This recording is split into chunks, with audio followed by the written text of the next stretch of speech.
Pela lei, qual é a definição e a regra de distribuição do patrimônio de uma família tradicional? Tenho um apartamento, uma aplicação, 2 filhos, eu e minha esposa. Você tem diferentes elementos a considerar aqui, tá, Bruno? Primeiro, se a pessoa é casada, você tem que ver qual é o regime de bens que a pessoa é casada para ver se o cônjuge vai ser que tipo de herdeiro, né? Se vai ter a meação, ou seja, se vai ter metade daquele patrimônio, se foi construído em conjunto. E você tem os herdeiros necessários que a legislação nos traz, né? Descendentes, ascendentes, cônjuge e colaterais, mas e também tem herdeiros colaterais. Tá? Você tem que ver quem é herdeiro daquela pessoa. Então, pensando, vamos desenhar 2 cenários. Sou casado com comunhão parcial, mas quando eu comecei minha vida eu não tinha nada. Então tudo que eu fiz foi com a minha esposa e eu tenho 2 filhos. Nesse caso, quem recebe quanto? A sua esposa vai receber metade do patrimônio, né? E o restante vai ficar com os seus filhos. Ou seja, se forem 2, 25% cada um. E se eu for casado com separação total de bens, vai 100% para os meus filhos? Não. Aí é uma discussão que é muito comum. Que bom que você trouxe ela, Bruno. Porque a separação total de bens no Brasil, ela diz respeito à hipótese de divórcio. O que acontece? A minha esposa ela não deixa de ser minha herdeira porque eu casei no regime da separação total de bens. Ela segue sendo minha herdeira. Mas, como ela não tem nenhum bem em comum comigo, ela vai concorrer com os meus demais herdeiros. Nesse seu exemplo, um filho vai ganhar 1/3, outro filho vai ganhar 1/3 e a esposa vai ganhar outro terço. Mais um exemplo do porquê é importante a gente planejar. E no Brasil, Bruno, como essa mudança é recente, vamos dizer assim, né, do novo Código Civil de pouco mais de 20 anos para cá, a gente ainda vê com uma frequência maior do que a gente gostaria testamentos feitos há mais tempo que não foram revisados e planejamentos feitos há mais tempo sem que houvesse ainda uma consolidação da nova legislação e do entendimento das decisões judiciais sobre o assunto, nas quais as pessoas pensavam que por terem casado no regime da separação total de bens, a sua cônjuge não era sua herdeira, mas ela de fato é. É o que eu imaginava. Pois é, mas ela é sua herdeira. E se eu quiser deserdar alguém? Bom, eu não sei se você está fazendo conta já para o seu caso, Bruno. Você está cobrindo todas Você já as está fazendo possibilidades. conta? Assim, eu corro de moto, né? Então, aqui, vamos aproveitar que a gente está aqui em Nova York, Bruno. E Brasil e Estados Unidos são muito diferentes nisso. Nos Estados Unidos, por exemplo, você tem total liberdade de disposição sobre o seu patrimônio. Claro, você não consegue deserdar a sua esposa, né, o seu esposo, o seu cônjuge, a não ser que você tenha um acordo pré-nupcial muito bem amarrado, mas você tem muito mais liberdade. No Brasil, você tem disponibilidade, ou seja, total liberdade em relação à metade do seu patrimônio. Então, a metade daquele patrimônio que você construiu, você pode dispor sobre ele. A outra metade será distribuído conforme diz a lei. Então, é muito difícil deserdar alguém. Quais são as hipóteses mais extremas de deserdar alguém? Vou dar exemplos. Tá? Casos de indignidade, que a gente chama. Né? Alguém cometeu uma violência ou chegou a matar o seu ascendente para fins de acessar a herança mais rápida. Né? Tem casos muito mais raros, eu diria, de não prestar assistência aos seus ascendentes e, portanto, perder o direito a herdar aquilo. Né? E tem o caso também mais simples e contábil, que é tu constituir dívidas maiores ou iguais que o seu patrimônio, de modo que aqueles que deveriam herdar alguma coisa por lei não tenham nada a herdar porque tem que fazer frente às dívidas que você constituiu ao longo da vida. Antes de a gente falar da dívida, então, em última análise, eu posso pegar 50% e destinar a uma entidade com fins sociais e os outros 50%, inevitavelmente, vai ficar, caso eu seja casado, com a minha esposa e com os meus filhos. Não tem como tirar deles. No Brasil é bastante difícil. É bastante difícil. Mesmo que um eventual testamento ou outro documento diga algo diferente, ele não é sustentável. Eu vou dar um exemplo. Digamos, eu sou casado, digamos que eu tivesse já 2 filhos e quando eu falei assim, olha, eu gostava muito de um filho e não gostava muito do outro. Né? Quero deixar tudo para um filho, só quero que outro filho que não me dava parabéns, não me dava abraço, não gostava de mim, quero dizer... Você não consegue deserdar esse outro filho. Você pode dar mais para um dos filhos, por exemplo. Né? Dentro da parte disponível, você dá para quem você quiser. Dentro dos 50%. Exatamente. Mas alguma coisa vai acabar. O que acontece nesses casos, né, Bruno? Claro, eu estou usando um exemplo extremo aqui, mas tem coisas que têm mais valor, não só financeiro, mas emocional para a família. E se você considerar toda a parte disponível e mais a cota parte que aquela pessoa que você gosta mais, em bom português, você já tem uma boa quantidade do seu patrimônio que você vai destinar para essa pessoa. Então, aquela pequena parte que ainda assim alguma pessoa vai receber, não é aquilo que aquela pessoa não queria receber, ou enfim, você consegue ter um bom controle desde que você faça o planejamento adequado para isso. Né? E aí você mencionou das dívidas. Uhum. Como funciona? Os herdeiros herdam as dívidas? Não. Herança, o que acontece? Vou dar um exemplo aqui em números para facilitar, tá, Bruno? Digamos que você tem um patrimônio de 100 e você constituiu 50 em dívidas. Os seus herdeiros não têm uma herança de 100, eles têm uma herança de 50, que é o que sobra depois das dívidas. Um exemplo ao contrário, digamos que você tivesse um patrimônio de 50 e dívidas de 100. Os seus herdeiros não vão herdar os 50 de dívida, porque a dívida quem constituiu foi você. Então, os herdeiros não vão ter nada para receber, mas eles também não vão precisar pagar a dívida daquele falecido. Entendi. Né? Entendi. Menos mal, né?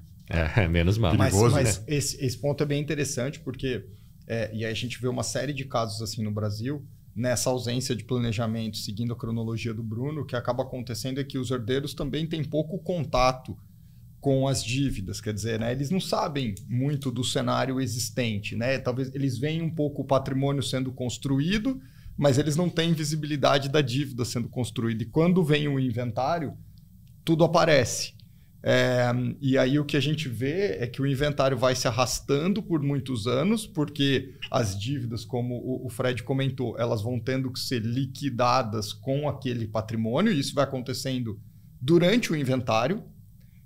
E os herdeiros acabam ficando numa posição complicada, porque eles simplesmente não podem encerrar o inventário. Eles são parte do inventário, vamos dizer, a esposa é a inventariante, ou um filho mais velho é o inventariante, ele tem que lidar com aquilo de ficar recebendo cobranças como inventariante. Ele é que recebe as cobranças das dívidas e tendo que administrar os bens de maneira a pagar aquelas dívidas. Então, obviamente, ele não vai ter que pagar as dívidas que superem o patrimônio herdado, como disse o Fred, mas ele vai ter que lidar com aquilo durante o inventário. Então é terrível. A gente conhece uma série de casos assim, e isso gera custo com advogado, um custo de tempo muito grande, porque energia custo emocional. Você recebe na sua casa uma intimação de uma dívida do seu pai falecido, você não conhecia aquela dívida. E aquilo vai para o inventário, e aí, de repente, você tem que tentar ou ir lá e tentar brigar naquela dívida para ver se ela existe ou não, ou liquidar um bem para pagar aquela dívida. É você, inventariante, que vai ter que lidar com aquilo. E prestar contas para a família, né? Dizer, olha, eu estou fazendo isso para liquidar a dívida. Então, como você disse, consome energia e psicologicamente é terrível. Né? Então, então, se você fosse... imagina essa família hipotética média, que ninguém é assim, né? Mas imagina que se dizer. Então, um casal com união de bens, 2 filhos, uma casa na praia onde eles aprenderam a andar de bicicleta, 3 lajes, uma dessa inteira, as 2 outras desproporcionais, e 4 padarias operacionais que um dos filhos trabalha. Mas que essas pessoas se dão muito bem. Né? O que vocês falam para essa pessoa? Olha, não vamos deixar seu pai falecer e virar aquela confusão? Quais são esses passos, então, que essas pessoas deveriam dar bem antes do momento do falecimento? Danilo, ótimo exemplo. Tá? Eu vejo assim 3 preocupações principais aqui. Tá? Uma é para quem vai ficar o patrimônio. Né? Outra é como vai ser gerido esse patrimônio, especialmente a operacional, as padarias que você disse. E outra forma é o que eu já posso fazer em vida para atender esses objetivos. Né? Então aqui a gente tem, por exemplo, alternativas, não só um testamento, que deixa tudo para depois. Né? O testamento funciona muito bem, tem um certo tabu em volta dele, mas ele deixa tudo para depois. Então, por exemplo, se o imposto de herança subir, o imposto de herança vai ser aquele pago lá na frente. Né? Tem várias questões assim, resolve, mas tem certos limites. A gente organiza a estrutura de uma forma que a gente, por exemplo, o que é patrimônio, a gente coloca dentro de uma estrutura, por exemplo, do qual os meus herdeiros, se morre a mulher ou o homem, vai ficar para o sobrevivente, para os seus filhos, cotas iguais daquela empresa patrimonial. Da empresa operacional, por exemplo, olha, eu vou deixar elas, do ponto de vista patrimonial, igual para eles, mas eu deixo mais ações com direito de voto, por exemplo, para um dos filhos ou para minha esposa, para que ele possa a gerenciar melhor essa empresa ao longo da vida, né? Então, eu tenho ferramentas, por exemplo, que eu posso já doar tudo em vida. Eu crio estruturas, dou as cotas dessas estruturas, mas reservo o usufruto. De modo que até que eu venha a falecer, eu tenho gestão sobre tudo. Eu vou receber os dividendos, eu vou tomar as decisões, eu vou gerir o negócio. Mas a partir do momento que eu falecer, eu não preciso sequer abrir um inventário. As coisas já estão resolvidas. Eu já sei para quem que vai o quê, né? E isso responde o que é planejamento.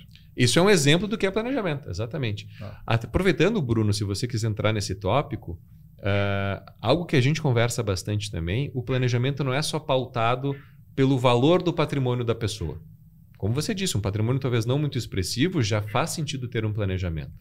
O principal ponto para ser tratado aqui é a complexidade não só do seu patrimônio, mas das suas relações familiares, né? Pelo tipo de patrimônio que você tem, diferentes lugares, diferentes estados, às vezes diferentes países. O que eu digo de complexidade da estrutura familiar? Cada vez mais comum hoje, um casamento, 2 casamentos, filhos de diferentes casamentos, pessoas com necessidades especiais que precisam de uma assessoria ou de uma assistência para poder gerir aquele patrimônio. Todos esses são fatores e complexidades que justificam e reforçam a importância de se planejar. Porque tudo isso que é mais complexo, como tudo que é mais complexo, demora mais para ser resolvido lá na frente. Herdeiros naturais são esposa, filhos e depois pais. Filhos, pais e esposa. O que a gente tem? Vou dar um exemplo. Tá? Digamos que você seja casado e você não tem filhos. Tá? Se você falece, os seus herdeiros são seus pais junto com a sua esposa. Se você tem filhos, seus herdeiros vão ser seus filhos junto com a sua esposa, né? E os seus pais não são mais seus herdeiros. Então, primeiro tem a regra ali da descendência, depois a ascendência, depois cônjuges e colaterais. Entendi. Colaterais, gente, para eu não falar um juridiquês aqui, é aquele parente mais distante, né? Um primo, né? Enfim, tio, essa é um pouco mais longe. Que aparece só em filme. Mas né? até um certo limite de parentalidade, né? Não é aquele tio de terceiro grau, né? Enfim, que nem que o pessoal viajava às vezes e queria pleitear cidadania e coisa assim. O pessoal aqui nos Estados Unidos ou na Europa não queria dizer porque achavam que eu pedi dinheiro para a família. Não, calma, tem um certo limite aqui para poder pedir herança, né? E enteado recebe? Pode receber, Bruno. E vou dar um exemplo para você, tá? E esse caso, enteado ou enteada, enfim, que eu digo essas famílias que tem, não é aquela família única, né? Mesmo pai, mesma mãe. Vou dar um exemplo. Tá? Digamos que eu tivesse já um filho e casei com a minha esposa que já também tivesse filho de um outro relacionamento. E eu venho a falecer.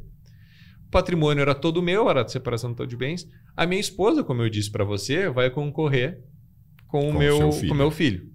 Então, parte do meu patrimônio vai para minha esposa. Que, consequentemente, vai para o filho E depois não vai mais para o meu filho, porque o meu filho não é herdeiro da minha esposa.